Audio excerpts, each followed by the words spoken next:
que você começou o jogo. Boa noite. Boa noite, Jorge. Concordo em quase tudo que tu colocasse, porque, primeiro, a equipe fez um bom início de jogo, sim. Acho que ontem, na apresentação, me perguntaram o que eu havia trabalhado em 2 treinamentos, e eu elenquei algumas coisas, e elas estiveram presentes na equipe, e isso me deixa parcialmente satisfeito. Também acho que não poderia ser tão diferente, assim, tão rápido. Mas a equipe realmente teve pressão mais sobre a bola, mais à frente, para tentar recuperar a bola mais à frente. Recuperou ela, né? Até tivemos uma infelicidade na primeira que recuperamos, ela sobrou para o Cano, e o Cano chutou um toco, popularmente falando no futebol, e que até fez com que a gente, né, pensasse que ia perdê-lo cedo no jogo. E depois tivemos a bola no poste, também numa recuperação. Acho que a equipe foi tendo a postura que a gente quer dela, tá? Mas ela não vinha fazendo isso há bastante tempo, a gente não vai fazer durante 90 minutos, ninguém faz durante 90 minutos, então, na segunda parte, você perde um pouco dessa capacidade, fisicamente falando, e o adversário do outro lado também enxerga, né? Tem gente competente, já veio... A retomada do segundo tempo foi tão boa quanto o primeiro. A partir da metade, talvez 20 e poucos minutos, é que nós fomos perdendo essa condição, né? Aí entra um pouco de leitura de jogo, entra um pouco de momento de alguns atletas, que aí já entra e às vezes não estão conseguindo responder. Não é fácil entrar num jogo que está em alta rotação como aquele, às vezes você demora um pouquinho. E as outras questões são as leituras de um jogo grande, assim. Às vezes você tem os seus momentos, depois o adversário tem os momentos dele. Jogos grandes são assim. Acho que a gente melhorou em alguns aspectos, depois no meio-campo sofremos um pouquinho, por exemplo, no gol que tomamos a bola por dentro, é um pouquinho de ansiedade de retomar a bola, e aí você faz errado.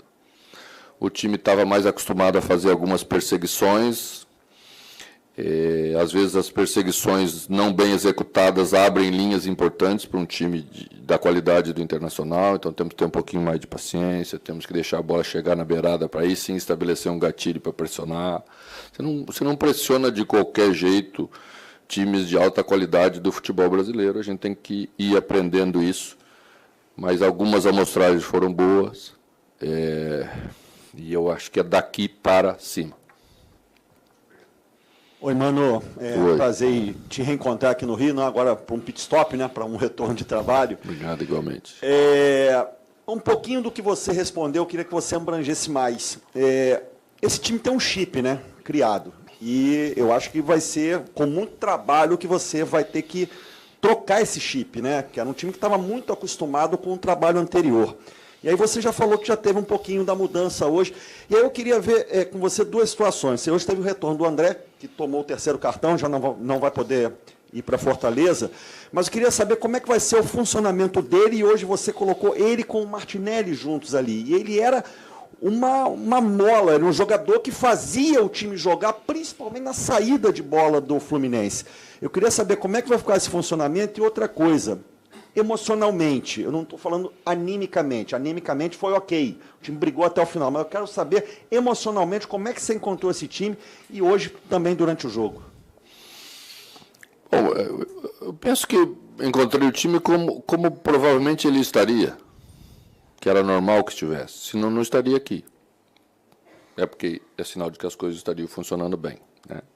Quando você vem de uma fase como essa, e já é uma fase que se alonga mais do que a expectativa toda, e a expectativa deles próprios como jogadores individual e como equipe, e como clube, não tenha dúvida que a confiança cai, né? Então, aquilo que falamos hoje, que a retomada da confiança ela não vem por decreto, não adianta você fazer discurso forte, não adianta você ficar levantando voz toda hora, porque isso não funciona. A retomada de confiança vem com pequenas atitudes simples e certas. O time vai ganhando corpo, vai ganhando essa evolução que, se continuada, retoma os resultados que há bastante tempo não vem. Queríamos fazer 3 pontos, é óbvio que queríamos fazer 3 pontos, mas temos que fazer pontos. Quando não der para fazer 3, temos que aprender a fazer 1. Jogar aqui nesse lugar da tabela onde a gente está, ponto é ponto. Então temos que entender também isso como maturidade. Acho que a equipe se portou bem, apesar da pressão em relação a isso também. Porque se nos desorganizamos, se tentamos de qualquer maneira contra um adversário dessa qualidade, sofremos o segundo gol e deixamos escapar o ponto que tínhamos, e aí é mais uma derrota. Não é a 7ª maravilha do mundo, não é o que queríamos, mas tem que ter entendimento de que vamos, a partir de estancar derrotas, passar a construir vitórias. André, é quase que unanimidade como jogador da função no Brasil, foi usado muitas vezes, até um pouco mais atrás, pela característica do trabalho que tinha antes, mas eu acho ele um jogador importantíssimo na função que ele estava, e realmente ele dá uma segurança de saída de bola muito maior do que todos os outros jogadores.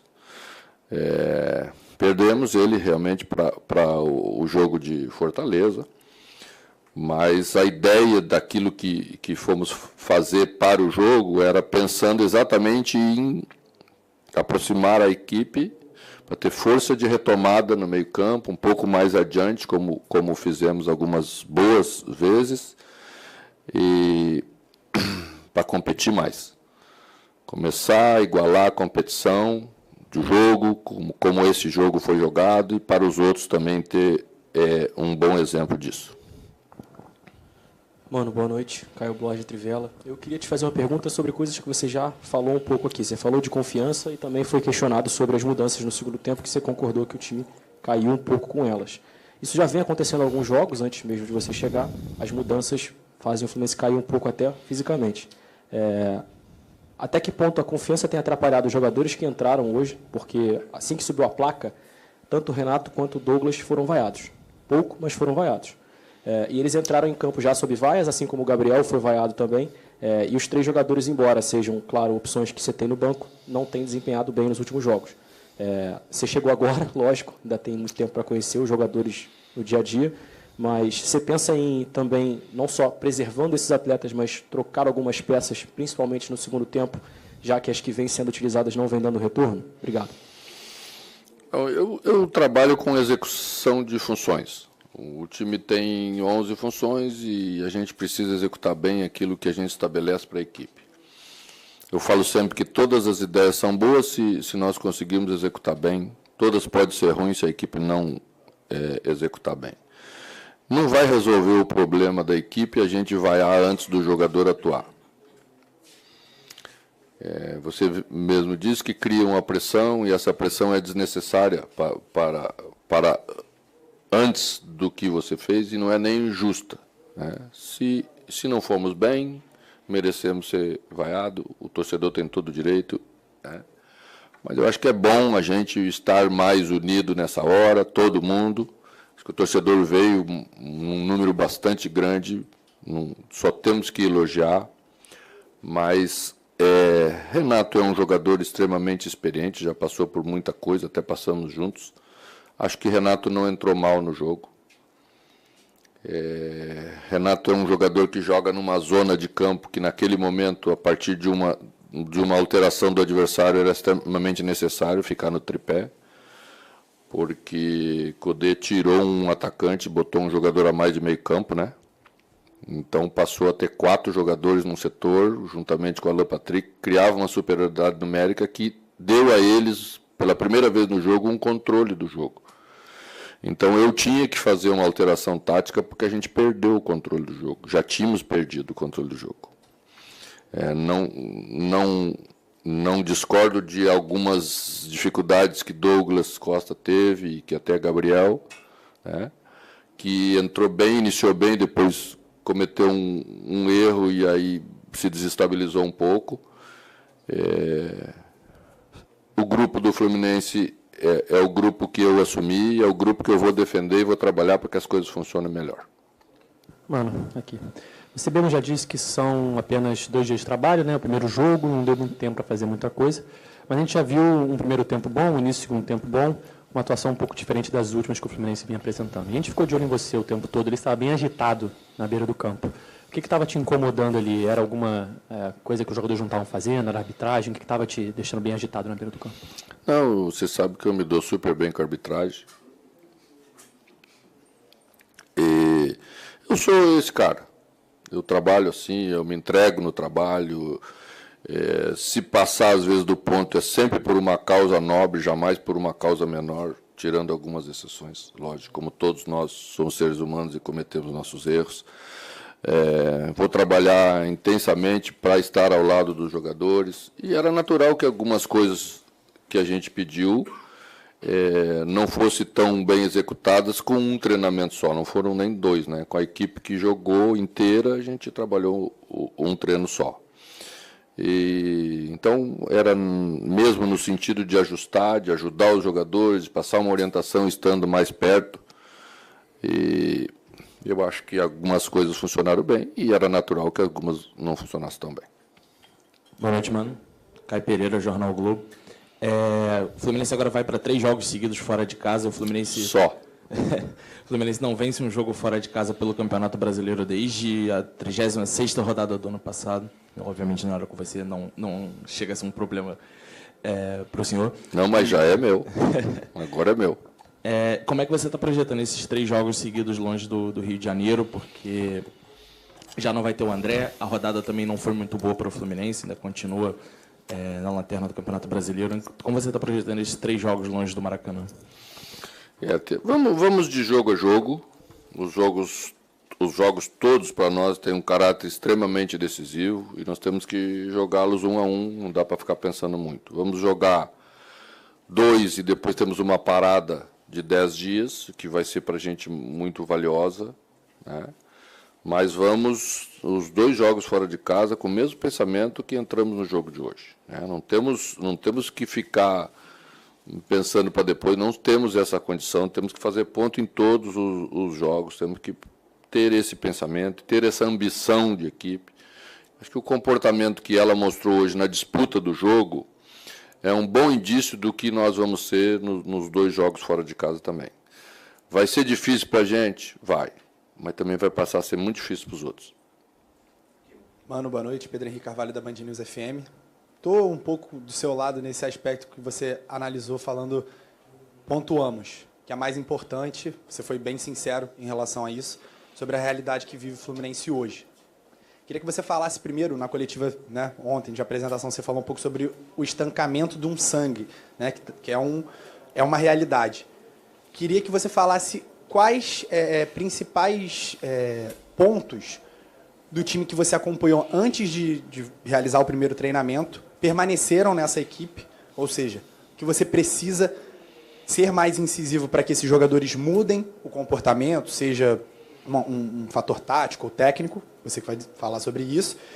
E como a pergunta anterior, né, o Fluminense vai fazer 3 jogos fora, mas eu queria que você falasse da importância do torcedor jogando em casa. O Fluminense no ano passado foi o melhor mandante, a gente sabe que hoje, né, mais de 40 mil pessoas. Queria que você falasse um pouco sobre essa vinda também, esse retorno ao Rio de Janeiro, nesses poucos dias que você está de volta. Obrigado. Não, torcedor nós só temos que elogiar, que se ele, num momento tão difícil como a equipe está atravessando, coloca 40 mil pessoas no Maracanã, ele é soberano naquilo que ele acha, como tem de comportamento. Achei que a gente não deve ou não pode tomar gols assim como a gente tomou o gol que tomamos. Abrimos muito a linha por dentro e a gente sabe que íamos jogar contra um adversário que trabalha muito bem por dentro. E foi um pouquinho na ânsia de querer pressionar e abriu essas linhas, né? Então isso a gente precisa ajustar, ter um pouquinho mais de calma, induzir o adversário para fazer uma coisa que a gente quer que ele faça primeiro, para depois pensar em retomar. Vou repetir, não se toma bola com facilidade hoje contra grandes times no futebol brasileiro. Todos têm construção de jogada muito bem elaboradas, muito bem feitas. Acho que a gente vive um momento que todos os times fazem bem isso. E a gente tem que entender esse processo. O que eu mais vou trabalhar e acredito que ainda vai demorar um pouquinho, é que o nosso time não estava acostumado a jogar um futebol um pouquinho mais posicional. E um time que não está acostumado a jogar um futebol mais posicional, ele quer vir de encontro à bola. E no futebol de hoje, pelo menos a grande maioria, trabalha atrás das linhas de marcação do adversário e faz a bola chegar nesses lugares importantes. É isso que vai dar mais trabalho, porque é muito tempo trabalhando com aproximação e com toques curtos, né? Então a equipe evoluía assim e depois parou de fazer essa evolução e é bem provável que por isso que o trabalho foi interrompido. Então eu penso o futebol um pouco diferente, como a maioria, e, por exemplo, às vezes você facilita muito a marcação você vindo de encontro à bola. Quando o adversário te pressiona para roubar e você vem de encontro à bola, você está ajudando o adversário. Porque você traz consigo, geralmente, um jogador que vai apertar e vai roubar. Tá? Então, no segundo tempo, na parte que tivemos mais dificuldades, cometemos 5, 6, 7 vezes o mesmo equívoco de vir buscar a bola próximo. Você tem que ter calma, você tem que ficar lá, nós vamos levar a bola lá. E já vamos levar ela numa qualidade que vai favorecer a equipe fazer mais jogadas de gol, né? Para concluir mais, para criar mais, que é isso que vai fazer a gente, mesmo errando alguns, fazer os gols que nós precisamos para construir a vitória. Boa noite, mano. Jonathan Santos, canal BTB Esportes. Dentro desse cenário, como os colegas falaram, dentro de da importância de pontuar jogo a jogo, o único time que está lutando ali na parte de baixo que não pontuou foi o Vitória da Bahia. Mas eu queria saber a sua sensação. E assim mesmo tomou um gol 56. Exatamente. É uma sensação de alívio por um ponto conquistado ou uma sensação de frustração por não ter vindo os 3 pontos dentro de casa? Eu acho que o jogo foi muito parelho. Olhando os números da partida, a gente vai ver uma proximidade das duas equipes em controle de posse, a gente com um pouco mais no somatório dos 2 tempos. Um jogo com não tantas conclusões de ambos os lados, né? O que quer dizer que a gente conseguiu neutralizar bem ambos. As equipes se neutralizaram. Números bem próximos. Eu acho que o resultado foi justo. Embora você sempre enxerga suas virtudes melhor do que seus defeitos, né? Provavelmente, se você estiver falando com o outro lado, talvez vai encontrar alguma justificativa por também vencer. Acho que a gente seria importante num jogo como esse sair na frente. A gente teve essa oportunidade. E ao sair atrás, tivemos uma felicidade de achar um gol num chute. Aliás, os 2 gols foram dois chutaços, né? Num chute do Ganso maravilhoso, o que devolveu a tranquilidade para voltar no segundo tempo, porque seria muito duro para a gente voltar com 1-0 contra. O ambiente do estádio não seria favorável como foi no retorno, certamente não seria. Então a equipe teve essa felicidade, mas queremos sair na frente para criar dificuldade para os outros também. Acho que a nossa primeira parte do jogo foi a única coisa que me frustrou, não ter feito na nossa melhor parte do jogo, no nosso melhor momento, uma vantagem que nos desse uma condição de poder fazer no jogo coisas que quase nunca a gente pôde fazer com um espaço maior. A última aqui, mano. Boa noite, mano. É Cauã Tinoco, do Jornada KTO 1902. O Fluminense entrou hoje com uma postura diferente dos últimos jogos, né? Marcando mais alto, com uma agressividade maior. E no segundo tempo você até comentou um pouco sobre isso mudou bastante.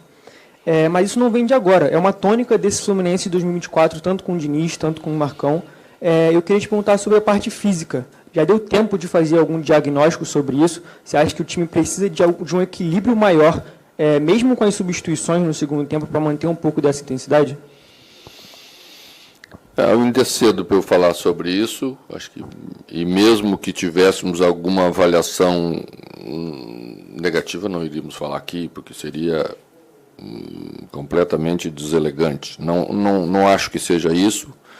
É que quando você atravessa momentos difíceis, o desgaste emocional está inserido no desgaste geral do atleta, não tem uma parte separada que faz. Então, você se esforça mais, você faz mais força geral, então o seu desgaste é maior. Quando você está nos grandes momentos, está tudo mais solto, está tudo mais aliviado, né? A recuperação é melhor, o jogo é mais leve, então aqui ainda vamos passar por esses momentos que certamente afeta na última parte, no último terço do jogo como um todo. Obrigado, mano. Boa noite, senhores. Boa noite, gente. Obrigado.